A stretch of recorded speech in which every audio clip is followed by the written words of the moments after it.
మీ మోకాల నొప్పులకు ఎటువంటి సర్జరీ లేకుండా ఎపియాన్ పెయిన్ క్లినిక్ అందిస్తున్న అత్యాధునిక చికిత్స. నమస్కారం మేడం. నమస్తే అండి. ముందుగా మీకు రంజాన్ మాస శుభాకాంక్షలు. Thank you. మామూలుగా ఈ కులము మతము అలా ఉంచగా హెల్త్ పరంగా ఆలోచిస్తే హిందువులేమో కార్తీక మాసంలో ఎక్కువ మంది ఉపవాసం ఉంటారు, ఎక్కువ రోజులు ఫాస్టింగ్ ఉంటారు. అలాగే జైన్లు కూడా ఒక 40 days అలాగా ఉపవాసం ఉంటారు కొన్ని పీరియడ్స్లో. మామూలుగా ముస్లిమ్స్కి ఈ రంజాన్ పీరియడ్లో 40 days 41 days వాళ్ళ మంత్ అలా ఉంటారు, ఫాస్టింగ్ ఉంటారు కదా. ఈ ఫాస్టింగ్ వల్ల హెల్త్ ఇంప్రూవ్ అవుతుందా? ఫాస్టింగ్ సైంటిఫిక్గా ఎలా చూడాలి? చాలా మంచి ప్రశ్న వేశారు. అన్ని మతాలు బోధించేది, అన్ని మతాలు చెప్పేది మంచితనమే ఆర్ మంచి ప్రిన్సిపల్సే. ఫాస్టింగ్ అనేది అన్ని మతాల వాళ్ళు ఫాలో అవుతారు. ఫాస్టింగ్ అనేది ఎంత ఇంపార్టెంట్ అనేది సైంటిఫికలీ జపానీస్ ఒక సైంటిస్ట్, సెల్ బయాలజిస్ట్ ఆయన ఏం కనుగొన్నాడంటే సెల్స్ ఫాస్టింగ్ స్టేజ్లో ఉన్నప్పుడు అవి బ్యాడ్ సెల్ కాంపోనెంట్స్ని తినేసి ఆటోఫేజీ అంటారనమాట. ఒక సెల్ ఇంకో సెల్ని తినేస్తుంది. క్యాన్సర్ వచ్చే చెడు సెల్స్ని, సెల్ అంటే కణం, తినేసి మంచి సెల్స్ని మాత్రమే పెడతాయి. ఈ శాస్త్రవేత్త ఇది కనుక్కున్నందుకు 2016లో ఇతనికి నోబెల్ ప్రైజ్ వచ్చింది. ఈయన పేరు యోషినోరి ఓహోసూరి. ఈ Japanese scientist discovery scientifically fasting ఎంత ఇంపార్టెంట్ అనేది చెప్తుంది. ఈ ఫాస్టింగ్ వల్ల యాంటీ ఇన్ఫ్లమేటరీ ఎఫెక్ట్ ఉంటుంది. ఇన్ఫ్లమేషన్ అంటే కణాలలో బ్యాడ్ కెమికల్స్ అని తయారైనవి తగ్గిపోతాయి, చెడు కణాలు నశిస్తాయి. దాంతో మనిషి ఖచ్చితంగా ఆరోగ్యంగా ఉంటారు. కానీ ఫాస్టింగ్ అనేది ఒక ఫిజికల్ ఇదే కాదండి. నా ఉద్దేశంలో ఇది ఒక మారల్ కోడ్ ఆల్సో. ఫాస్టింగ్ ఉండి చెడు పనులు చేస్తున్నారు, ఫాస్టింగ్ ఉండి అబద్ధాలు చెప్తున్నారు అంటే ఆ ఫాస్టింగ్కి ఉన్న ప్రాముఖ్యత పోతుంది. No value. ఇది ఒక నియమము. ఆ నియమం పాటించి it is not only physical rectification, it is a moral and emotional and spiritual rectification. ఏ రిలీజియన్ అయినా సరే ఫాస్టింగ్ అనే దాంట్లో ఫిజికల్, మెంటల్, సైకలాజికల్, తర్వాత స్పిరిచువల్ ఇన్ని దాగున్నాయి. Finally it is very much healthy. Of course, beyond doubt it is definitely useful. అంటే మన ఆచార వ్యవహారాల్లో సైన్స్ ఉంది, హెల్త్ ఉంది, ఖచ్చితంగా ఉంది. ఇప్పుడు ఆయనకి నోబెల్ ప్రైజ్ ఇచ్చారంటే ఆయన చేసింది ఏం చేశారు? ఇప్పుడు ఈ ఫాస్టింగ్ అనేది మనకు కొత్త కాదు. కొన్ని వందల వేల సంవత్సరాల నుంచి కూడా మన వాళ్ళు పాటిస్తుంటారు ఫాస్టింగ్. కొత్తతనం కాదు ఇది. మన ఋషులు, అంతమంది ఋషులు, ఇప్పుడు సైంటిస్ట్ అనుకుందాం, ఒకప్పుడు ఋషులు ఇవన్నీ కనుక్కొని ఫాస్టింగ్ చేయండి అని చెప్పారు. ఇప్పుడు వీళ్ళు సైంటిస్ట్ కనుక్కొని నోబెల్ ప్రైజ్ వచ్చింది. మన ఋషులకి 1,00,000 నోబెల్ ప్రైజ్లు ఇవ్వాలి కంపారిటివ్గా అలా ఆలోచిస్తే.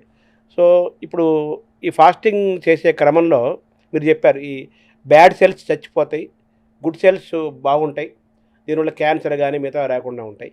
తర్వాత ఈ బ్యాడ్ సెల్స్ చచ్చిపోయి గుడ్ సెల్స్ బాగుండటం వల్ల ఇంకా ఏమేమి డిసీజెస్, డిజార్డర్స్ నుంచి మనం బయటపడతాం? ఇప్పుడు యాక్చువల్లీ అందరిలో ఒబిసిటీ చాలా విపరీతంగా ఉంది.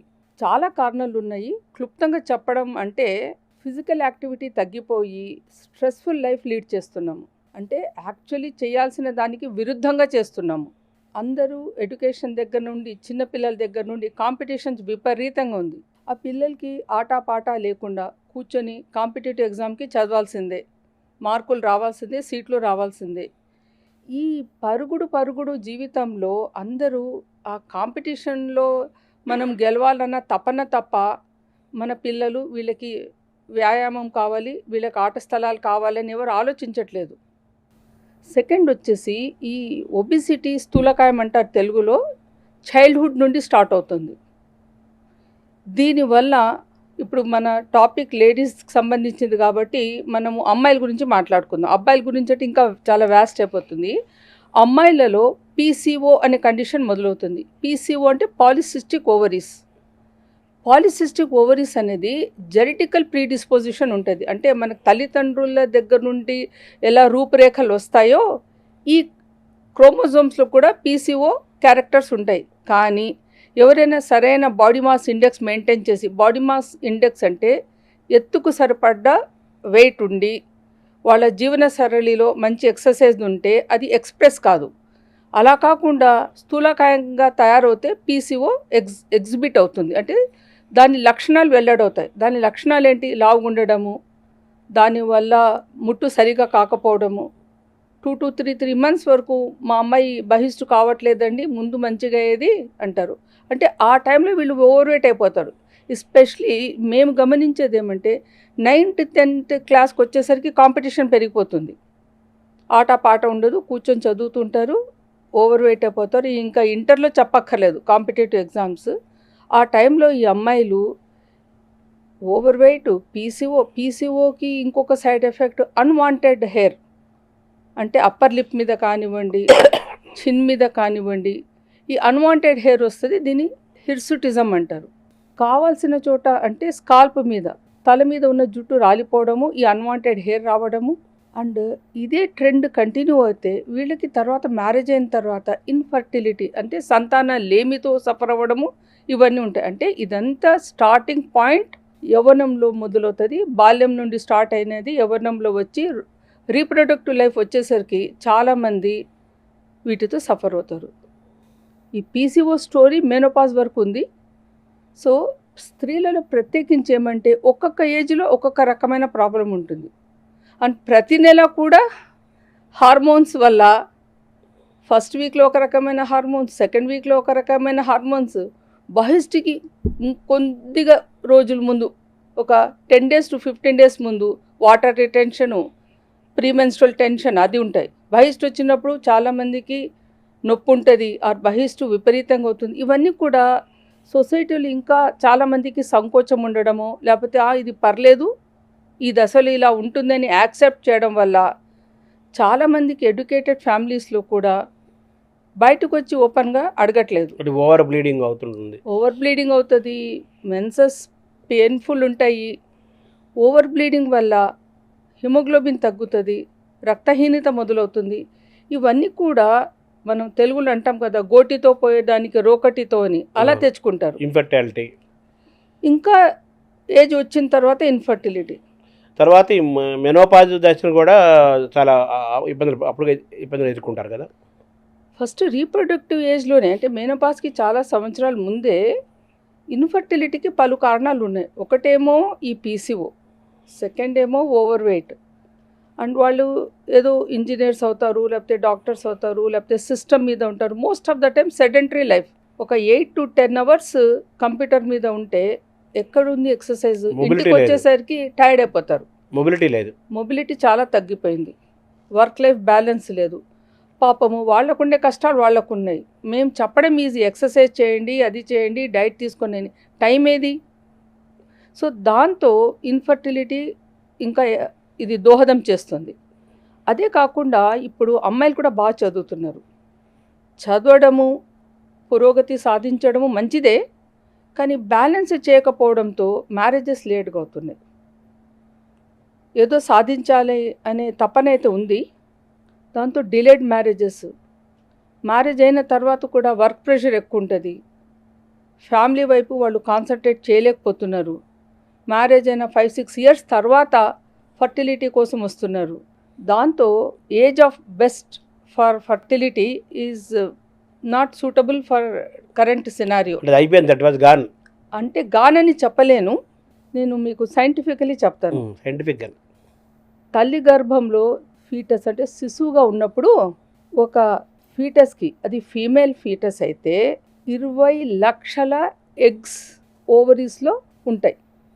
ఆ శిశువు 9 నెలలు నిండి డెలివరీ అయ్యేసరికి అది తగ్గి ఒక 10 to 15 millions అవుతాయి.